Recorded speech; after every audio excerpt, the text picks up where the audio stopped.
You got work to do, alignment work. It's like with Esther. After all of these years of basking with the energy of Abraham flowing through her, when she let something of a physical nature distract her from the vortex, it feels like the world is coming to an end, even though it's a ridiculously unimportant thing. When you are accustomed to enlightenment and enlivenment and alignment, you just don't take it very well when you step away from it. Be nice to yourself and say, this is natural, and of course this doesn't feel good, and I know what to do, and there's nothing that I need to do right this red hot minute, and things are unfolding, and I understand alignment, and I'm mostly there, and things are going very well for me. And in other words, talk to yourself as you think your inner being might be talking to you if you were not so resistant and couldn't hear.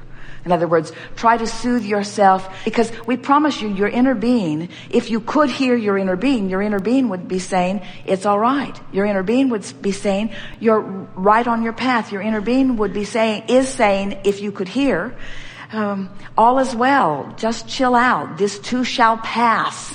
This resistance will lift. It is inevitable that you find your way. It is natural that you do. You've carved out a wonderful path. It's that larger part of you. It's the you that was you before you were in this physical body, who has been expanding every day since. It's the God within you. It's the spirit of your being. It's the soul of you. It's the source of you. Humans want to call it God. It is that bigness that is you, that is big because of what you've been living here. It's that whole of you that it adores you for all that you have lived. It's the being who has been the reciprocant of all that you've asked for. It's the benefactor of all of the life that you've been living. It's the fullness of you. It's the furthest, most expansive spiritual part of that which is you. It is the love of you. It is the soul of you. It is the source of you. It is the whole of you. It is who you must be in order to feel joy in any moment. It is your calling. It is your vibrational beingness. It is the reality that is really you. It is the real-time you. It is the furthest most extension of that which is you. It is life force. It is source. And it knows you intimately and adores you completely and appreciates all that you have lived and are living. It is there for you, beaming incessantly, holding itself in this vibrational attitude to make it easy and obvious for you to feel your way to it in order to also enjoy the fullness of that beingness. We spoke the words, and the words make sense, but you've just got some residual resistance that you're in the process of letting go of. And we could speak it to you in some simple terms. You're just trying too hard. You're just trying too hard. You're not quite willing to let it just be the next logical step. You just want to poke at it and push it along a little bit. It's like, all right already. I know this stuff, so let's get the job done. And we say, let's let the job be done. Let's not get the job done. Let's let the job be done. Let's let it be done by the natural laws of the universe. Let's let it be done by the larger part of you. Let's let it be done by law of attraction. Let's let it be done because it's right that it be done. Let's let it be done because it is done. That's the thing that we so want you to hear. It is done. It's only your awareness that you can't see the evidence of the doneness of it that is holding you back. If in your focused life, your physical body is feeling sick, there is a proportionate wellness that is queuing up, coming into focus at the same time. These words, coming into focus, are the words that we most want you to pay attention to as we're moving forward, because this means every time as you're moving through life and exploring and identifying things that could be better, even though you may still be focused upon the problem of what's going wrong, there is a solution that is coming into focus too.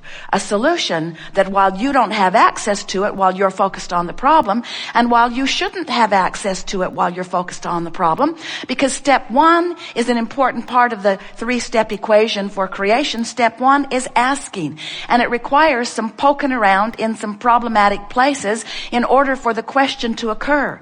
In other words, there is a question and an answer, and they are different vibrational frequencies, but they are the byproduct of your exposure to life experience. Can you hear that?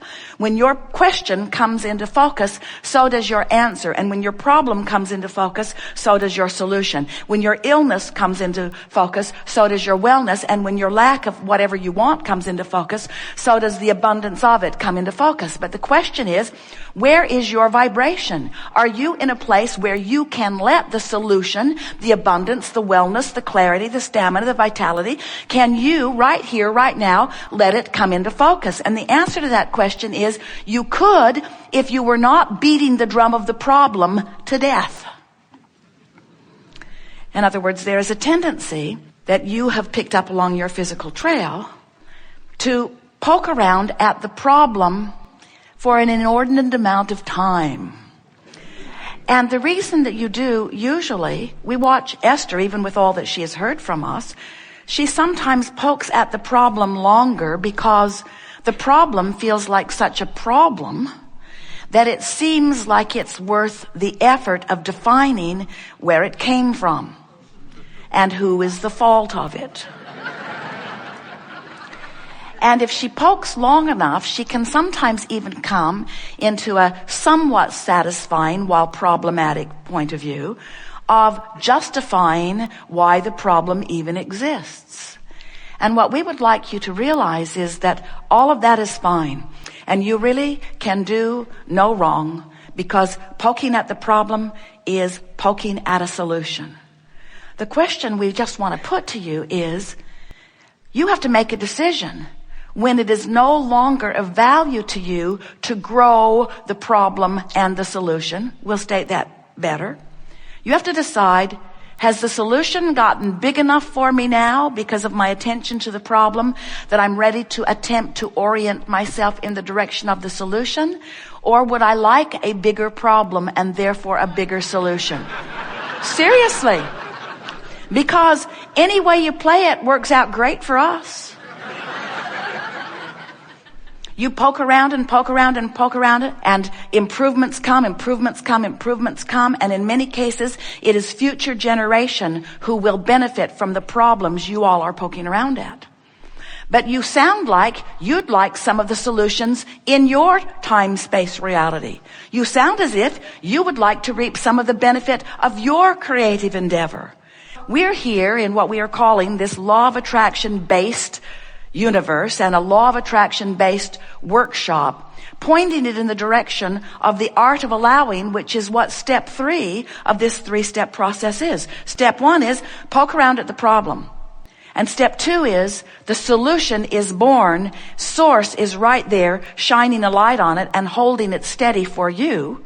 Step 3 is you got to become a vibrational match to the solution if you are to live it in the way that we know you want to. For you, most of you, out here on this leading edge, this fantastic leading edge of creation, you like manifestations.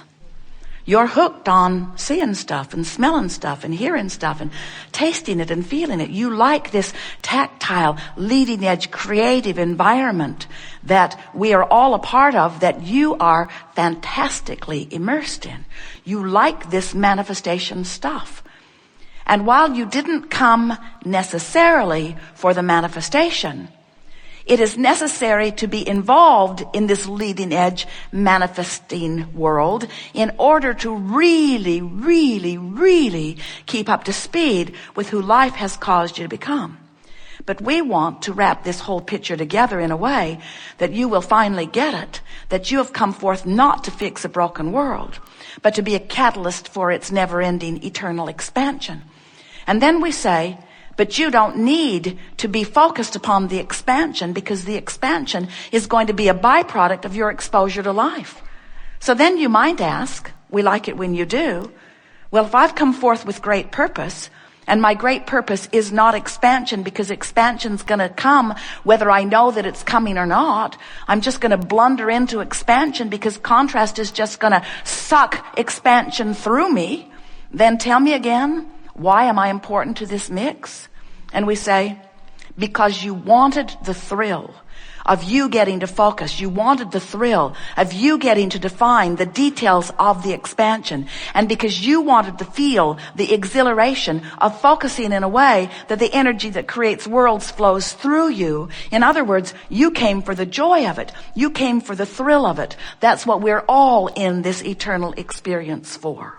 So you have the idea of this. You sense that we are calling this vibrational state of being where all that you have become has assembled with all cooperative components. And we are referring to this as your vortex of attraction, your vortex of creation. This vibrational environment where the future manifested version of you and your life resides. But when we stand in this vortex, knowing that version that you've put there, it's not future for us, because we are vibration, it's vibration, we see it clearly, it's now. It is present tense. What's in your vortex, what you've expanded to, is present tense. You know how you're here today, and there are people in Hawaii, there are people in Hong Kong and Australia, and they're all calling it a different time. Some of them are even calling it a different day. The Australians think it's tomorrow.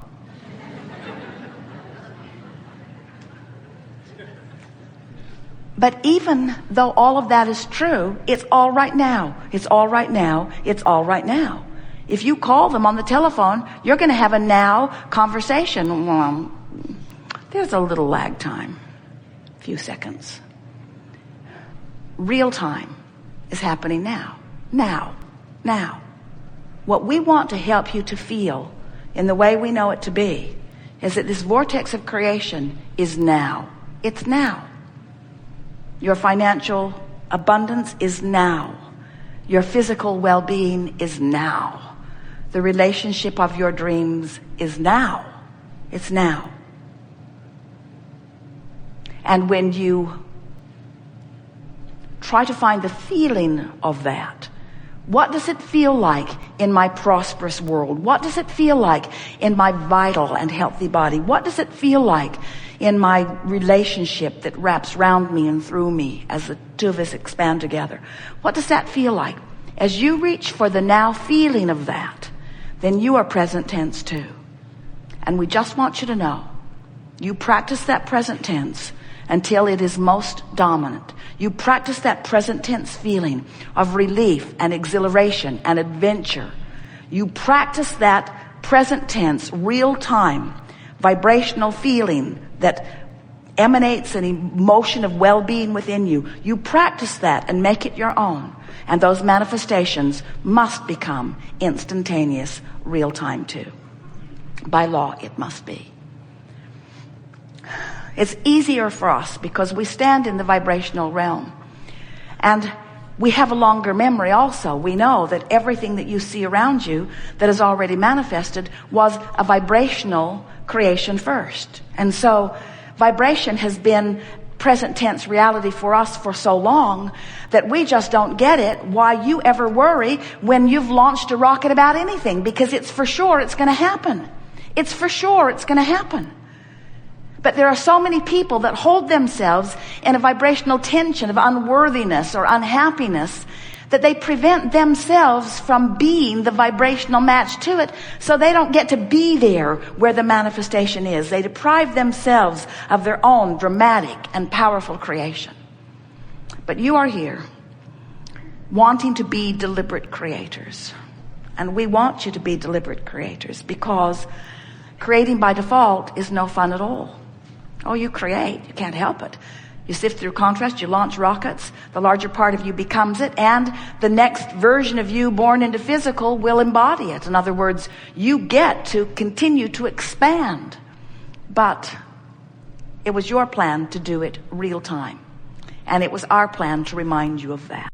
We have enjoyed this interaction more than words can convey. You are a leading edge crowd in a leading edge time and space, exploring the variety of your life and causing an expansion of the universe.